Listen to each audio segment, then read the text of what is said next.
Wonder Women. Welcome back to another episode of Wonder Women Who Build. I'm your host, Carrie Moreau, and today's guest is someone who knows how to sit in the tension of what was and what's next.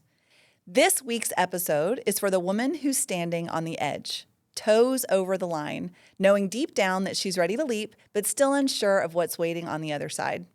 We're calling this episode On the Edge, Trusting Yourself When It's Time to Leap, because no one captures that feeling better right now than my friend, Jaime Shearer. But before we get started, let's talk about our win of the week. So my win this week is about coming back. I took some time off to rest and reflect, and it reminded me of what really matters, because building while losing sight of the people I'm building for will lead me absolutely nowhere. So, Jaime, let's hear from you. What's your win of the week? Well, I have a couple. So I'm launching my company, Mindful Leadership. Amazing. Yeah, very exciting. And I had a very difficult conversation with somebody who isn't supportive and held my ground and walked away feeling good about how the interaction went. That's awesome. Yeah. That's a hard thing to do. Very hard. It was extremely difficult. And I know you as being someone who I've called you before the inventor of boundaries. So the fact that the person in my life that invented, in my mind, you invented them, you taught me about them. So the fact that it's hard for you sometimes, that just, offers hope to the rest of us. Yeah, absolutely. All the lessons I have are hard won. Very much so. Yeah. Well, that's great. Congrats. Thank you. Now let's hear from you. What's your win this week? Tag at Wonder Women Who Build on Instagram using our hashtag Wonder Women Who Build so we can celebrate together. Today's guest is Jaime Shearer, a business coach, training developer, and founder of Mindful Leadership LLC, where she helps people-first companies improve communication, systems, and team alignment. Jaime is known for her deep empathy, her direct but compassionate coaching style, and her ability to see people clearly. She writes custom training programs, offers business coaching, and works with organizations that want to lead with intention, not chaos. And full disclosure, Jaime's not a surface talker, so we're going to go deep on this one. So Jaime, introduce yourself. It's a pleasure to be here. And as you were introducing me, Yes. It's We cry here. It's hard to take in. I'm like, who is that? Oh, that's me. Yeah, that's you. That's me. So thank you. That I feel very seen, and it was a wonderful introduction. That's me, and I'm really excited. Just having launched Mindful Leadership, getting my feet wet, hopefully taking those toes off the edge and putting them in the water. Yeah. I'm pretty excited to be here and grateful to talk to you today. Awesome. Yeah. So I'm going to start in with some questions, and we'll probably go off track. I'm going to look at my phone so I don't lose where we are, because I get emotional too, especially when I'm talking to women who have helped me in my journey. So I'm sure we'll cry a little bit and our voices will crack, and we don't have any tissues close to us, but we'll do our best to make it through. Okay, so let's start with something lighthearted, though, because we have had a very long friendship. And when I was reminiscing and thinking about it, it took me back pretty far. So we met at a women's event where I was kind of talking and leading, and it was new for me. And you were a guest, and we just started chatting, I think, at the very end. Yes. And we hit it off right away. Yep. Yeah. And you were doing coaching. Yes. And I was actually looking for someone to help me in my business to coach me. And we set a little date. Yeah. And the friendship was born. The friendship was born.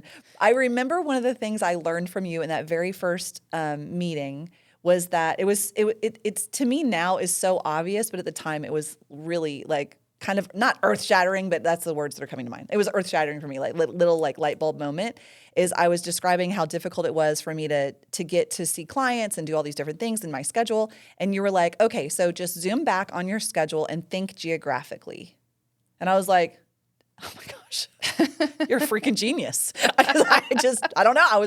I was so deep in it that I couldn't think out, couldn't think around my problem to fix it. Yeah, the time and space to think is scant these days, right? Like we are inundated with electronic bing and ping and demands and requests. And as women, of course, we typically tend to carry a lot of emotional labor for our friendships and relationships. And so that precious time and space to think, like, we're brilliant, each of us. Mm-hmm.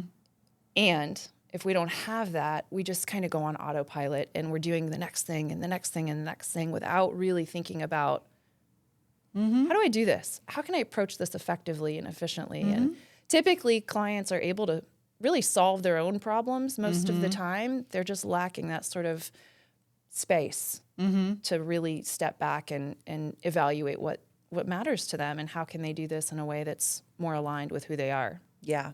I mean, we'll do that when we think we're having challenges like an emotional challenge or like our mental health, and we'll sit down and analyze it with someone. But business coaching, in my mind, is like business therapy. It's exactly. Yes.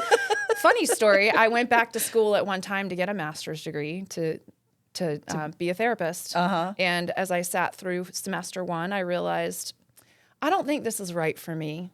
It just wasn't kind of my jam, right? I live from more of a strengths-based place. And at the time, the school I went to was more of kind of this disease model. And I don't really see that, right? And I don't see business that way. Like, oh, it's struggling. And there's, it's like, okay, but there's so much opportunity here. Let's take a look at what's working. Let's take a look at what we're doing well. Let's build on the strengths.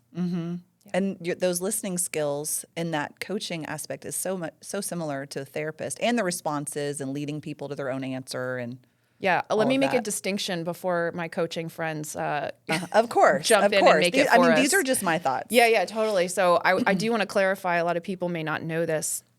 The way that we are taught as coaches to describe the difference between therapy and coaching is therapy is support from bringing you out of the past and into the present. And coaching is the tool that we use to go from the present and into the future. And so they actually work hand in hand very well. When I was learning to be a coach, I also was in therapy, so I was experiencing both at the same time. They're very, very complementary, and they're different at the same time. Right. I don't help people necessarily get into the same things that therapists do. And, both of us do help folks get unstuck and make progress. Yeah. Yep. But that geographic concept, like, it was so huge to me in that moment that it really did. It bought time back for me. It did so many things for me. And we did lots of other things through our journey. But we got to the point where our friendship was greater than the coaching relationship. And I think you were like, I don't feel right with you paying me anymore. We're just having a good time. We're going to be friends now. Thank you so much, because your friendship has truly impacted me over the years, and I'm so glad to be sitting here with you on this new journey that you're venturing into. And Thank you. And I was scrolling back through our text thread and looking at just the different things that we've been talking about and how far you've come. And so let's start talking about your what's led you to this new decision. So you've made a bold decision to step away from the familiar. Yes. And to get into something that feels more aligned. Yes. So not just in your career, but it's deeper than that for you, I feel like. It's part of your work and your soul have to be aligned. Yeah. A lot of people don't feel that way, right? You're not going to invest in something that you don't deeply believe in. Absolutely. Yeah. Absolutely. So what did that process look like for you? A mess. It was chaos. Read the text. Go back through. Scroll again. It was chaos, right? So I would tell you that I had been dissatisfied for probably a year or so. It was a slow burn.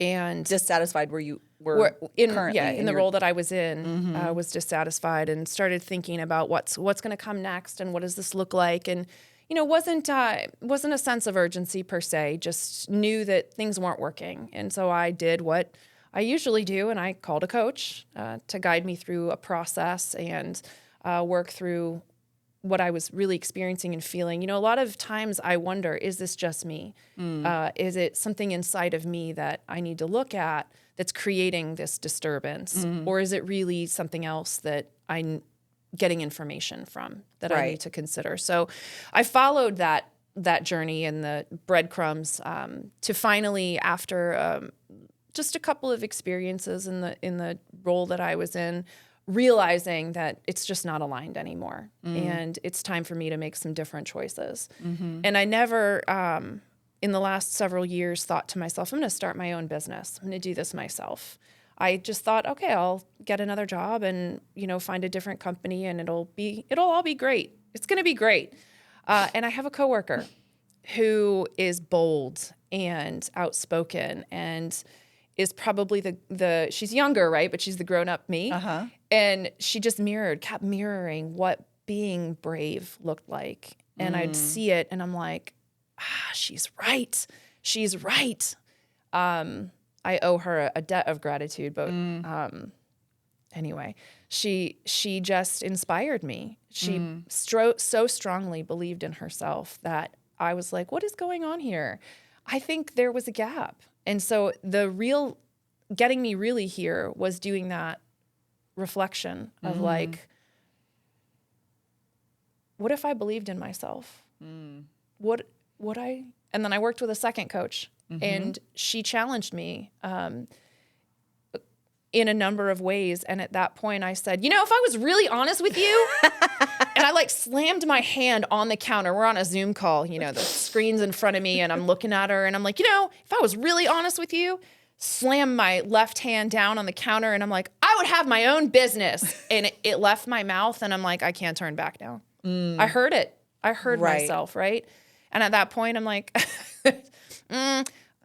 now we know what's next. Right. It just hit. And I was like, okay, well, here we go. Here we go. Here we go. Yeah. Yeah. I'd watched my girlfriends. I have my best girlfriends are all business owners. And I, especially with you, when you were like, I'm doing this networking and I'm doing that. And I was like, I want to do that. I want to do that. And that was before I had the realization of, I'm going to have my own business. And so you would share with me kind of your journey, I was like, that'd be so much fun.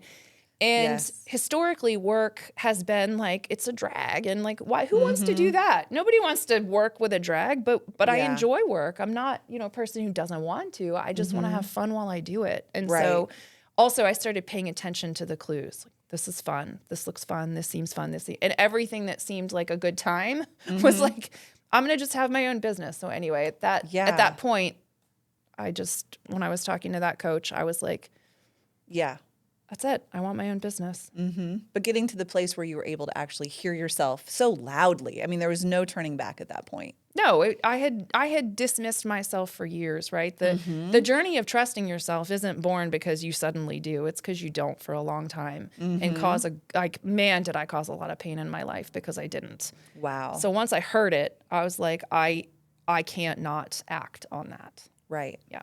Yeah. So let's talk fear. Because yes, you're trusting yourself and you're going to step out and take that leap of faith in yourself. But then immediately it happens for all of us. The voices, the doubts, the fears, and also the comments from other people as they're the people who are not in that place to make those decisions. It's scary for everybody. I mean, at least in my experience, people that are watching, you start to hear not only the fears in your own head, but then you hear people saying it out loud. So what are some of the fears that are coming up in your head teaching you about yourself? I have choices that they're information, they're legacy commentary, they're hurts, I still have choice. I forget which book I read it in, but an author said that fear is an excellent companion, but a terrible driver. And I'm at choice, even in the face of fear. There have been times when I've been afraid and I was paralyzed by it. This time, for now, yes, it's companion, information, got maybe some navigation, choices.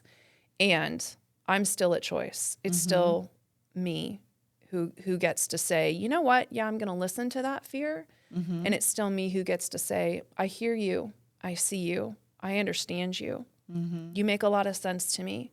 We're still going to go this other direction. We're still going to do what's right. Yeah. Yeah. Sometimes when the fears come up for me in my journey, I will just say, cancel. Cancel that feedback. I mean, I'm necessarily not saying it out loud, but when I'm hearing it and someone's saying, and I can hear, because I used to hear people's fears and really take that feedback to heart. Yeah. But now I've learned to determine that other people's fears don't mean anything to me. Yeah. And their journey, their fears often are from their journey, from what they've seen, what they've heard, what they've experienced. That's great for them. Yeah. You know, I honor everyone's journey. I journey. love cautionary information. Sure. Learn from experience. Yes. Because that's good feedback, you know, like, hey, I did this thing over here in this way, and this is the advice I would give. And or like they're sharing really insider secret, you know, not insider secrets, but they've been down the road before me, so they have wisdom. Sure. And I want to take that in. But when it's something that's not based in wisdom and it's just based in fear and emotion, like, oh, I did that, it was horrible, you shouldn't do it either. And it's like, well, that isn't helpful at all, because you haven't, what did you learn from it? You know, let's explore this a little bit. But I don't think a lot of people, when those fears rise up, they just move away. They move away from whatever it was that was drawing them. But fear is good feedback, but it's not necessarily the answer. You know, like, or it's not it's not always helpful. And it's uncomfortable, right? And so there's an important point to say to yourself, can I hold this fear, right? Earlier you talked about tension, holding the tension.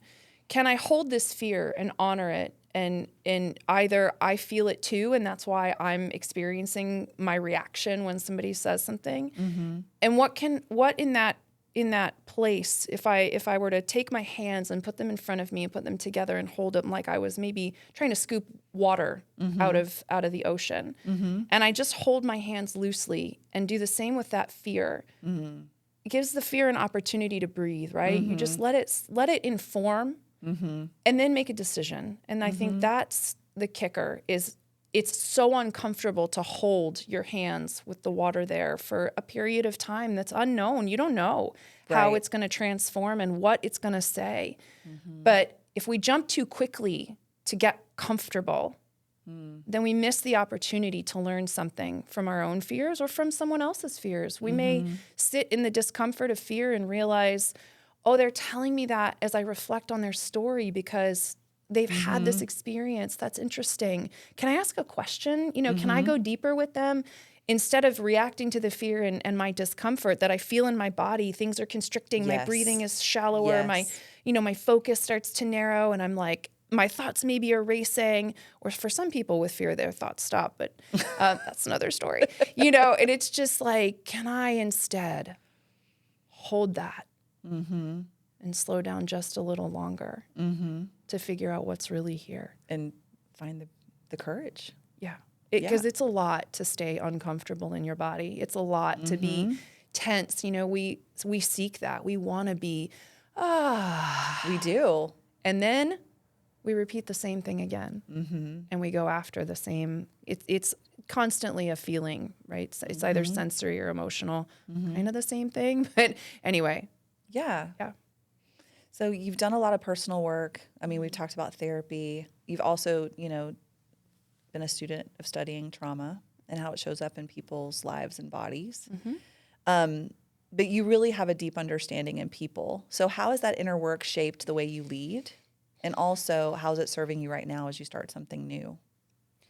So in the work I've done personally, you know, there's a cultivation of beginner's mind. Like, I don't know. We don't know what we think we know. We're so often so sure. Like, I know this. I'm certain. And there's a place for that. And I think living with that curiosity and that wonder and that openness, I think that's what's really driving me through this process and what's actually quite exciting. It can be scary for some people. For me, it's a little bit exciting because I appreciate the novelty, and typically what ends up happening is way better than what I thought might happen and what I hoped for. In fact, I will tell you. Why do we do that? Why do we tell ourselves stories that, you know, if we told ourselves a different story, What if you just didn't tell a story at all and let what is be? Right? Like that's the thing. We're so attached and addicted to our mental processes. We love our thinking. If there's people are like, I'm not an addict. I'm not an addict. I'm like, do you think you're an addict? Trust me. Like ask somebody, don't think of a pink elephant, and all they're going to do is think of a pink elephant. Exactly. Right. And so it's a learning journey of learning how to see what is, as opposed to the structures in our minds that build reality. And so, you can start by telling yourself a better story. I think that's a great place to go. Like, oh, I'm noticing the story. Oh, there's a story. Oh, that's where it kind of starts. Right. And then it's like, oh, I'll tell myself a better story.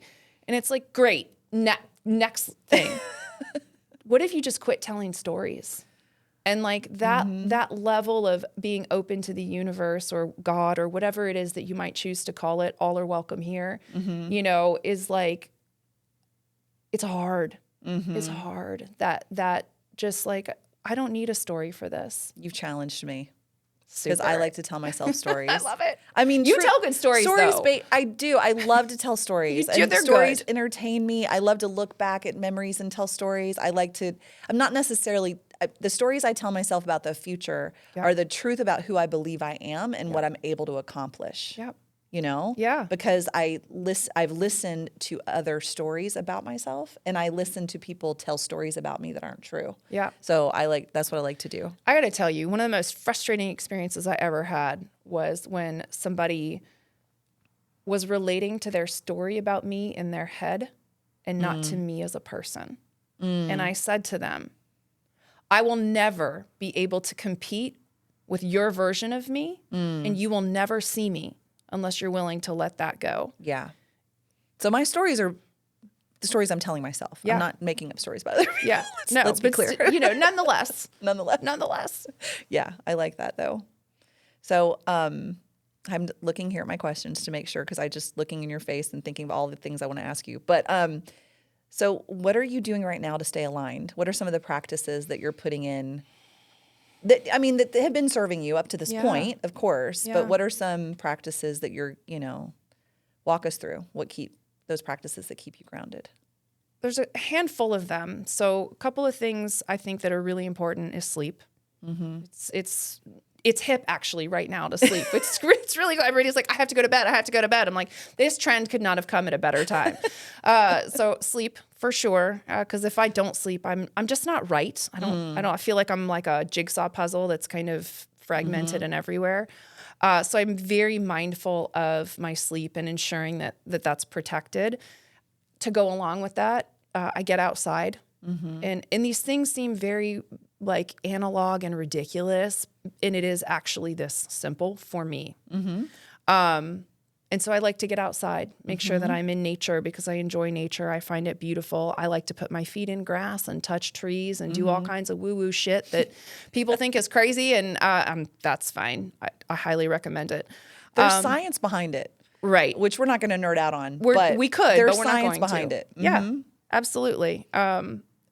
And funny, I don't do it because of the science. I do it because it feels good. Yeah. And I think that is important, right? Because sometimes the science says do A, B, and C, but X, Y, and Z feel better. And there's a place to learn from science and a place to learn from X, Y, Z. Anyway, there's so much nuance that I'm just like, I got to make sure I hit all the nuance because I like to be precise. No. So what else am I doing? I appreciate that about you. So I journal. Thank you. I journal regularly. I do meditate. And I move my body. So whether I'm running or weightlifting or yoga. lifts heavy shit. I do lift heavy shit. It's a true story. For my body, it's heavy shit, right? Like, yes.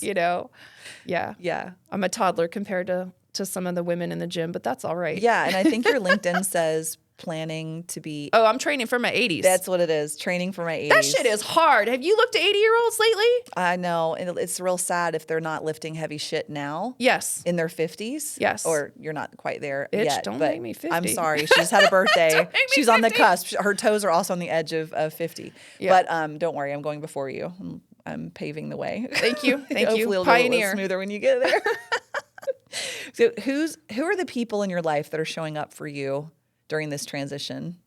And what does support look like for you now? Because you mentioned you had 2 coaches that were helping you through the process.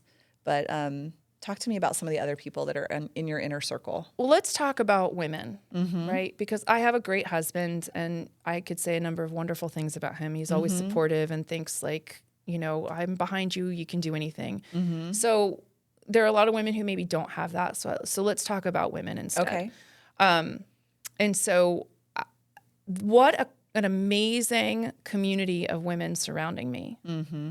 Obviously, you have been a huge part of this transition. I have 2 other girlfriends who are very successful business owners also who have, ushered me into this sort of idea that it's possible for me as well. I mean, and just people that I know from my professional life have come around and, said, please let me know. I'm happy to support you. I'll open my network up to you. Hey, have you met X, Y, and Z people? Let me make some introductions for you. It is truly women supporting women in this endeavor. It has been remarkable to see the number of people with very loose connections. Often you'll hear in science, it's the loose connections that keep us kind of close together. And it's so true because people who barely know me have volunteered and opened up their networks to me to make introductions. And just what a warm welcome from all across the United States and the world, really, because we're no longer limited to our geographies. And so I've been fortunate to know some people in different circles and different communities that have all, when I've said, hey, I'm doing the thing, are like, how can I help you? Yeah. That's amazing. Yes. Yeah. Us women, we've only been able to get credit without a man for 50 years. I mean, since 1974, so 51. It's crazy. And I love when I read that, I was like, that's the year I was born, and this is incredible that I'm never going to forget this fact, right? But just imagine how far we're going to go. I mean, it's only been 50 years. Like, I don't think a lot of women necessarily know this fact, right? And just how it's changing, the landscape for us as business owners. And a friend of mine said this morning, she wants to help good people make more money because good people change the world. Absolutely. And so the more money put into good people's hands is going to just ripple effect. And so, let's link arms. Here we Absolutely. go. And that for me, it's like, what was that saying from Mr. Rogers? Like, look for the helpers. There's always helpers. And I take that a little bit farther. Be the helper. Oh, good. If you have an opportunity to do good, yeah, just do it. Like, that's how right. hard is it? I was at a coffee shop this morning, and there was a sign on the register, and it said, pay it forward, buy a cup for someone else, $5. So if you have an opportunity, yeah, why wouldn't you? Why wouldn't you? This is what I don't understand. There's an opportunity to help somebody everywhere you go. It can be as simple as holding the door open, and it can be as simple as, noticing that they're struggling with their groceries to carry the bags out. Like, carry a bag, for goodness sakes. Open a door. Yeah. This isn't hard. No. So if you just start to be the good. Yes. And be the helper, then it helps you see it everywhere else, and it helps you be, kind of a part of that cool club. I am excited to see how mindful leadership is going to be the good. Me too. You and me both. It's going to be so much good. That's the plan. Yeah. That's the plan. So let's see. I think we've covered most of our questions, but let's have a little fun. Okay. So if you could have any superpower, what would it be and why? I strongly dislike one. If you could do one, right? Like, I'm always like, here's 3. Okay. These are 3. So, but I'll try to limit myself. No, share the 3. So Trifecta. one that I would love to have is time travel. Okay. I would love to go back to the past because I think the past is interesting. Okay. I think there are some eras of the past to gain more I want to know, knowledge. did the aliens build the pyramids? Let's go find out. Right. We could just answer some questions. Let's just go. It's like, the time travel instead of your browser, your search browser or whatever, it's like instead of typing it in, like we'll just go there and find out. Love that. Chat with the folks. with that, so that's superpower 1. So superpower 2 would be to like just change a little something. You know how there's the butterfly effect? The Yes. butterfly flaps its wings. Okay. So to just change a little something and see what would happen. So like, what if Michael Jackson were still alive? I mean, yeah. What if Freddie Mercury were still here? Okay. Okay. First of all, to go back in time, I would like to go see Freddie Mercury live. That would be amazing. That would be amazing. Then also, what if he didn't die? Okay. And he lived to a very old age and was still rocking out? Okay. I want to know, what would that affect? Like, whose lives would change? Would be so cool to That's find fun. out. Yeah. All right. So you said your third one. All right. Well, I mean, I just think it would be fun to fly. Me too. Yeah. Yeah. I only want one, and that's the one I want. Like, I hate traffic. So I'm just Yeah. going to fly there. Yes, I want to fly. Because I've heard people say, I want to be invisible. I don't want to hear. I don't want to know. No, it doesn't matter to me. I want to fly. Yeah. Let me get out of here. Yes. That's what I want to do. Okay, so now I want you to tell people where they can find you, Okay. how they can support your work, and how they can learn more about mindful leadership. Well, let's talk about how to spell my name. Okay. Because it's different. So it's spelled Jaime. All right, great. So I'm on LinkedIn, Jaime. Last name is Shearer, Shearer. Website, jamieshearer.com. Very, very, very simple. On Instagram, I'm not that active, but Jaime Shearer Wellbeing. So Okay. all one word. That's where I am. Yeah. What else did you want to know? I think that pretty much sums everything up. Okay. Yeah, I do have a little tribute for you, though. Oh. I do this with all of my guests. Okay. Are you going to sing to me? No, I could. Oh, we have to share this with the Wonder Women community. And because I think they could use this in their daily lives. So something that I learned a while back was that when you're having a stressful moment, and I've also shared it with the producers here at Umber Media, that they should also do this in their lives when they're dealing with a tough client. But when you've had a tough day and you can't necessarily process all the things that are happening and you need to vent it out, instead of venting it, just talking to someone, sing it in either a Broadway show or a ridiculous song that you're not quite good at hitting the notes. So, for example, our favorite to sing to is Pink Pony Club. Yes. So we pull up that melody in our brain and then proceed to complain about whatever crisis is facing me. So I'm like, okay, let's see, what's going on in my life today? And then we'll just like go at it. That's right. So is something popping in your brain? Oh, I will not be singing. You will not be anything singing? to the tune of anything else for this podcast. I mean, we could do a little bit, and then if it doesn't work out, they can always like edit it out. You know? Yeah, I mean, Okay, so let's see. One of the frustrating things so a couple of weeks ago, I shared on the podcast, my win was that I'd been building a sales team and that we've had our first sales meeting and how incredible it was that I've united these amazing people and took time to find the right people. And one of those people on that team just resigned that sucks. right before I was heading off to vacation. Got the email like at 5:30 on a Friday right before my vacation started. So this is how we would sing about that, right? So, what have you done? You sent me a resignation letter at 5:30 before my vacation. This sucks so bad, especially when it was a win on my podcast. I don't know what to say. I thought I had accomplished something by creating this team, but it doesn't exist anymore. I don't know. That's just a small clip. I don't know if it'll make it into the episode, but I can't that's what we even do. at this point even think of, traffic, you suck. I hated driving here. Yeah. And now I'm on I-4. Oh, God. There's a gentleman that I follow. It's a friend of mine, and I follow him on Instagram. Yeah. And one day in his reel, he was singing about traffic. And I was like, he knows about this? He knows about how to get rid of this stress?